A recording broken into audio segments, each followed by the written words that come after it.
No, we're not going over 2. No, we're not. All right, we are good to go, Madam Chair. Good to go? All right. Well, good evening, everybody, on this Wednesday, March 27th, 2024. We'll begin with our land acknowledgement. On March 27th, 2024, we acknowledge that the sacred land on which Smiths Falls is now located has been a site of human activity for over 10,000 years and is rich in Indigenous history. This land is the ancestral and unceded territory of the Algonquin and Anishinaabe Nation. We are grateful to the Algonquin ancestors who cared for this land and water in order that we might meet here today. We are also grateful to the Algonquin people for their contributions in the making of the Rideau Canal, which runs through Smiths Falls. We are mindful of broken covenants and the need to reconcile with all our relations. Together, may we care for this land and each other, drawing on the strength of our mutual history of nation building through peace and friendship, being mindful of generations to come. All right, so I'll call the meeting to order at 6:01. We have regrets this evening from Mayor Panko, as well as Courtney Priest, and I believe that's it around the horseshoe. And then we have a lovely substitute staff resource. Stephanie, Director Clark, is not able to be with us this evening, so we have Jenny Davis with us, and she will lead our meeting tonight. So we will start with the approval of the agenda. Does everybody have a copy of said agenda? Yeah. Seeing yeses. Okay, good. So could I have someone move to approve that agenda, please?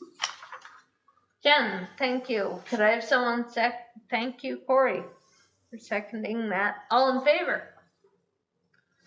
All right, motion carried. Thank you. So we'll move on to the adoption of the minutes. We have to adopt the minutes from February 21st, last meeting. So does everybody firstly have a copy of them? Yeah. Okay, and did anyone have any questions or concerns with them? No? Okay, so could I have someone move to adopt those minutes, please? Heidi, thank you.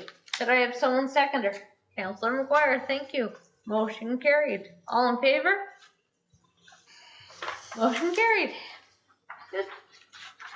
Okay, so moving right along, disclosure of monetary interest. Does anyone have anything to disclose?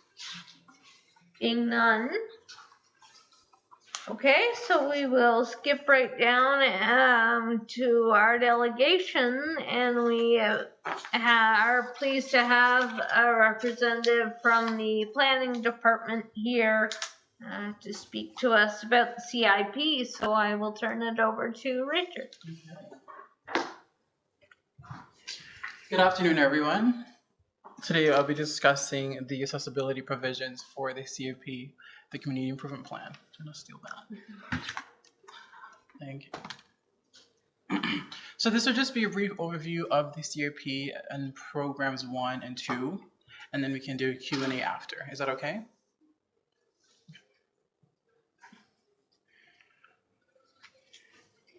Okay, so the CIP is an incentive-based program designed to stimulate investment in the revitalization of our community. So the primary goal of the CIP is to, as they quote, preserve, redevelop, and rehabilitate the built environment, including residential, commercial, industrial, and mixed-use areas, with programs ranging from municipal grants, loans, and/or rebates for private sector investments.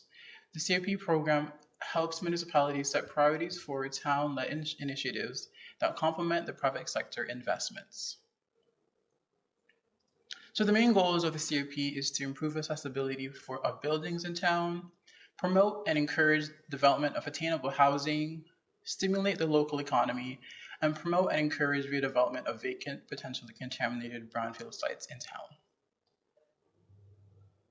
For the application process, essentially it is required for a pre-consultation with town staff first, and then you move towards submitting a completed application, and then the application assessment and the final approval. So during that period, once your application has been submitted, there's a working group where staff members review applications and provide comments and select and approve the eligible applications. And once you're given approval, then you undertake the work that you have requested in the beginning. Once the work is completed, you provide financial evidence to substantiate any rebates. So how the process works is that you request funds, your application is submitted and approved, if it is approved, and then you do the work and you pay for the work, and then you get the rebates after the fact. So the money comes after, not first. In terms of the project area, so there's 15 programs, and majority of the programs fit within the Smith Falls boundary. There's only a few programs that are specific to the downtown core and parts of Lombard Street and Jasper. So those 3 programs would be the front and side and rear facade improvements, program 14, which would be the building restoration and renovation and improvement rebates, and program 15, which is downtown and waterfront revitalization and universal accessibility co-application. So program 15 essentially is just amalgamation of program 13 and programs 1 and 2. So for the intake period for the spring intake begins at the beginning of the year when council is determining the budget that would be allocated for the remainder of the whole year. And so there's a spring intake that ends March 31st, which is coming up. And then once that intake period is closed, then there's another intake period that happens if all the funds that had been allocated for the spring intake and there's a remainder. So there's a fall intake. And the fall intake happens after 31st of March and closes on September the 1st. So how the process works is that there's a certain pot that the council determines is allocated for the year. So there's like a budget that happens. There's a pot that is determined for the CP funding. And if, say, there's a certain number of applicants and all the funding is used up, there's only one intake period for that year. But if there is available funding after the spring intake has been completed, then that will go into the fall intake. So there's 2 opportunities for applicants to bring forward CP applications if there's available funding. So it works on a first come, first served basis, essentially. So with their 15 programs, there's 4 main categories. So there's universal accessibility, which we'll be discussing today. There's also programs that detail for attainable market-based housing. So that looks at attainable housing, essentially. And then the other 2 would be brownfield development and downtown and waterfront area revitalization. So for the 4 programs we'll only be discussing programs 1 and 2, which are to detail for universal accessibility. For both programs 1 and 2, essentially for all of those, there is an eligibility criteria. So for the eligibility criteria, you have to be within the project area, which is essentially Smith Falls, and you have to be doing the work. You would have to be sending an application in before the work has been completed. So you can't be having a project and then having an application for a work that had already been completed. So this has been for work that has not been completed. So any projects that you're considering would have to be in consideration before you make an application. So you want to get money for a project that had already been done, essentially.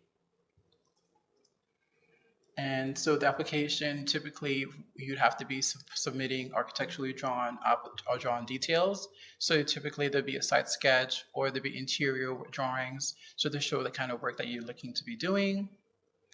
And you'd have to be entering into agreement with the town just in terms of how the money is allocated. There's normally an agreement that accompanies every application if you're found to be if you're given approval for the application. And the work has to be completed in accordance with Accessibility for Ontarians with Disability Act. And the application, once approved, you'd have to make no changes for 5 years, essentially. So any of the work that you've completed has to remain in effect for 5 years. So you can't, unless there's extenuating circumstances, So with the money that you use to make these changes, you're not going to be undoing those changes within a 5-year period. So that would be part of the agreement as well. And to receive the rebate, proof shall be provided that the renovations have been completed and are in compliance with the Ontario Building Code, and as well as the terms of any agreement that you signed with the town. And proof of paid invoices of the work undertaken should be submitted once the work has been done. So these eligibility criteria applies to many of the programs, specifically programs 1 and 2. So for program 1, it's called Exterior Universal Accessibility Improvement Program. So what that really means is that they're looking at creating the exterior to be more universally accessible. So for the rebate, essentially up to 50% of the eligible cost and with a max rebate of $15,000. So essentially for the work that you're completing, you're only getting half of $15,000 at max in terms of the money that you're looking to recoup from your costs. And the work that would be eligible would be installing wheelchair ramps, installing new automatic and powered doors, and widening the doorway opening of a primary entrance. So that's looking at just the outside, the exterior accessibility for any sort of building. For program 2, we're looking at the interior side of the accessibility improvement, and it's similar in terms of the rebates. You'd have to be getting 50% with a max rebate of $15,000. So with the eligible costs, it looks at renovating 1 or more bathrooms to be universally accessible, widening interior doorways or paths of travel, installing ramps or stair lifts, and installing elevators. So along with these 2 programs, we do have additional resources such as the Downtown Core Design Guidelines and the Barrier-Free Accessible Ramp Guide to help applicants in terms of making their buildings more accessible both inside and out. I know there's a lot of information, so I'm willing to go back a few things if you have any questions for clarifications. Well, thank you, Richard. That was a wonderful presentation. Does anyone have any questions or comments for him? So the 50% of, Yeah. So if they do 30,000, they get all 15,000 then? Yes. Yeah. All right. Anything else? No, seeing none. You said that once, like, they have to do the money up front, but if they start the project and they invoice throughout it, once they start invoicing, does the rebate start kicking in right away, or does it have to wait till the job's completed? So the job has to be completed, and then you have to show proof that the work has been completed, and you have to show the invoices. So without the invoices, there's no way you can recoup the cost that you have, right? So you have to keep track of the work you're doing, and so as long as you're following the tenets of the agreements, you'll be eligible to get the rebates back up to a certain percentage.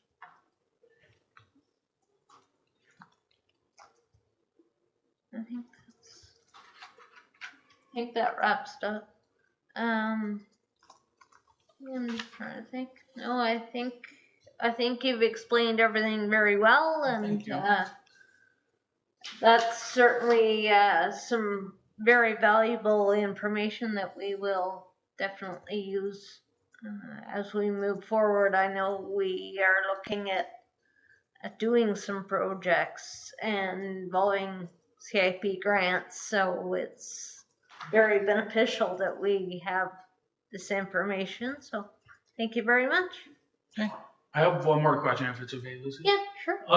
Can you tell us if you think there will be a second intake this year, seeing as March 31st is approaching quickly? Yes. So right now, I know that there is, I think, over 100,000 in terms of the pot. So there's quite enough money for there to be enough of an intake, but I can't be sure until after there's been an evaluation process for everyone who had been eligible, is kind of accumulated, and then you can know after the fact. Okay. So we know more information about if there's a fall intake after May. Okay, thank you. All right. I think that can wrap us up, and we will thank you again very much, Richard, for your time and your expertise tonight. All right, thank you. And we'll move into our priority issues now. First priority issue is an update on the AODA business breakfast / lunch that we had been talking about in the previous meeting. And Jenny Davis is going to provide us with that update. So, Jenny? Thank you, Madam Chair. I don't have too much to say. I know that the Chamber of Commerce is still very willing and open to support this. I also know that Director Clark has been in contact with the ministry, and they have a presentation, they have a PowerPoint they're willing to share for this type of event, which would be very helpful. I think the suggestion for next steps would be to strike a working group or a subcommittee, and that could really help define roles and kind of provide clarity and some organization. So if it is something that you guys want to move ahead with, that is the next question. From my conversations with Director Clark, I think there's some recognition that the legislation itself is kind of complicated and quite prescriptive, and we may not be experts on that, but I think the wealth of knowledge from lived experience is going to be really important. So trying to appeal to those businesses of why this is the right thing to do, aside from the legislation, aside from the legal requirements to do it. And I think that's what Stephanie would kind of like to focus on for the business meeting. So if there are volunteers, I'm happy to take names. If there's anybody that wants to join a subcommittee or a working group, I'm happy to take names, volunteers for that. Okay. Is there anybody that has interest at this time? Perhaps Jenny would be okay if more come forward or would like to be on it. I could forward you those names, or Director Clark. That would be great. So if there's anyone tonight, feel free to speak up, and if not, feel free to either email me or Jenny or Director Clark, and we'll get you on there. I think Director Clark already knows that I'm interested. Okay. Thank you, Corey.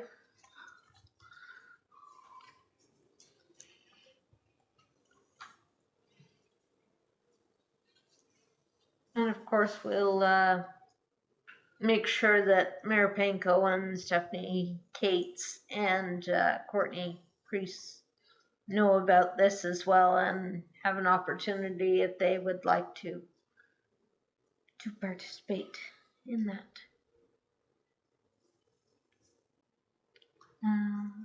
Okay, so I think that wraps up that update. It was very, very well given. Thank you. And we'll move on to our next priority issue, which is National Accessibility Week from May 26th until June 1st. I notice on the agenda it says May 21st to June 1st. So just make sure we keep in mind it's the 26th, the 1st, with Red Shirt Day being on May 29th. So I'll just give you a little bit of background on how Red Shirt Day ran last year. Last year, the sort of home base or a business that was involved and participated very well was Independent Grocer. Some of the employees actually wore their red uniform on that day, and we were able to have a committee picture taken right at Independent Grocer, right outside the doors there, where the shopping carts are. And it was wonderful and very, very powerful. I'm just trying to think what else. We had a poster to indicate when Red Shirt Day is and a little bit background about what it is. So if we are interested this year, perhaps we could do that again.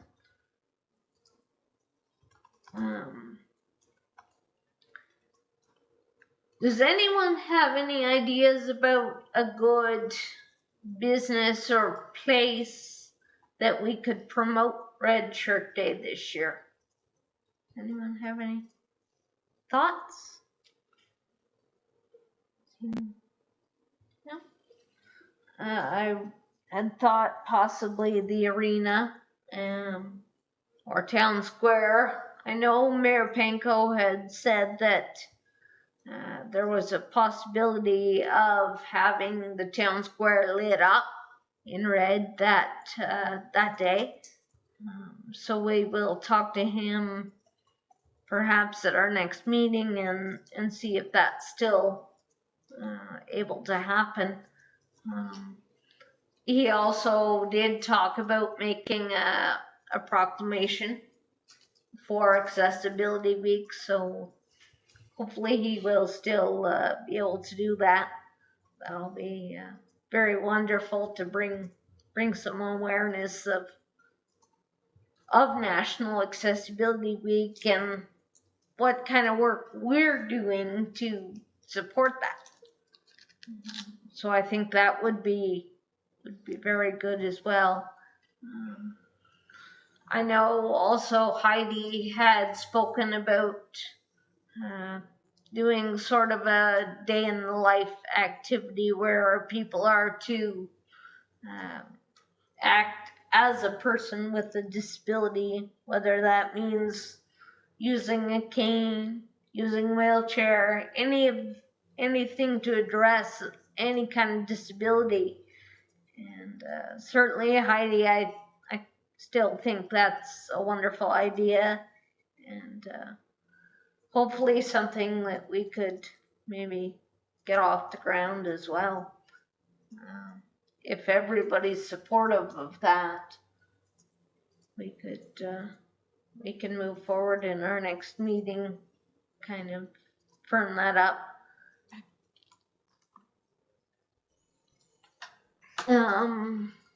In terms of the social media working group that we were talking about for sort of awareness for businesses to make them accessible, which is our next priority item. So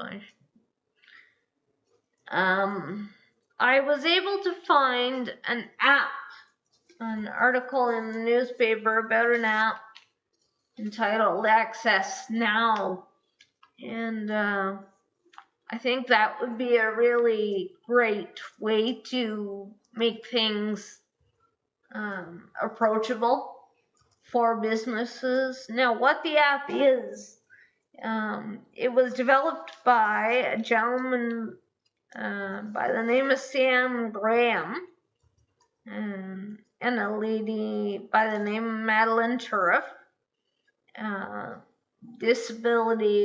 Their disability coordinator, Graham, is an accessibility coordinator at the University of Perth. And he really focuses on helping students with accessibility needs, accommodation needs. So I think that would be a great thing to do too, for businesses to engage in that app and to kind of bring forward some information about, are we an accessible building, are we not? And then that way people can access that information. Perhaps a meeting with Esther, our communications personnel, would be helpful to do, to coordinate that.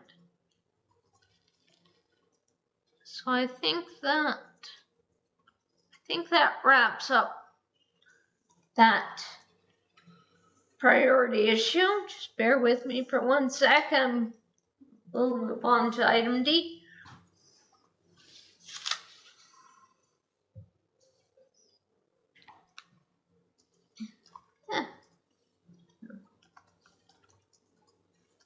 Okay, so we'll move on to item D now, the portable ramps research report. I think the first thing to talk about is we need to put in place a process where people can ask for accommodations for their accessibility needs. One of the good ramps that I was able to find is in the legislative building. And that was developed in 2001, I believe, with the anticipation of David Onley becoming lieutenant governor in 2007. And if you're not familiar with him, he had polio and was in a wheelchair.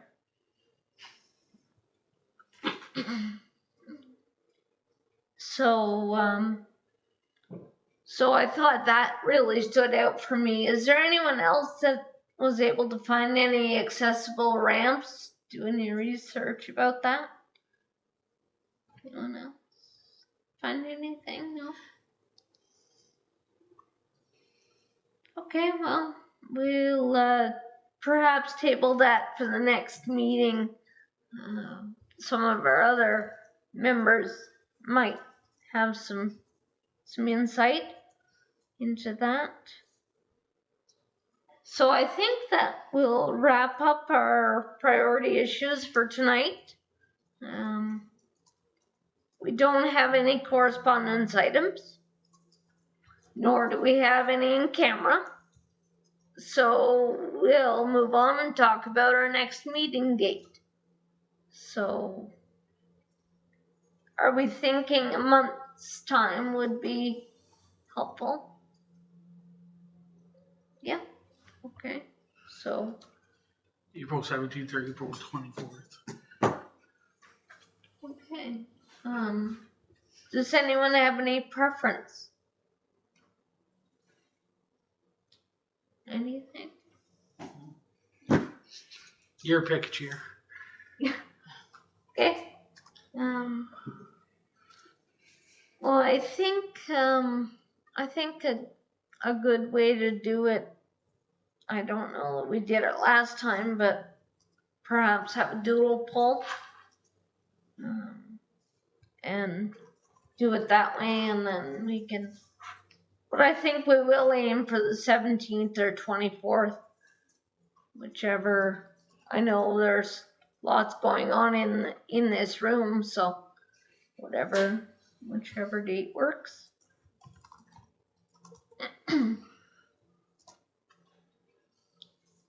Okay, so I think we can end our proceedings tonight. I think we've covered all the bases. I'm just looking in my notes, but I think we're good to go. So we'll adjourn now. So could I have someone move to adjourn the meeting, please? Corey, thank you. Could I have someone second him, please? Jen, thank you. All in favor? All right.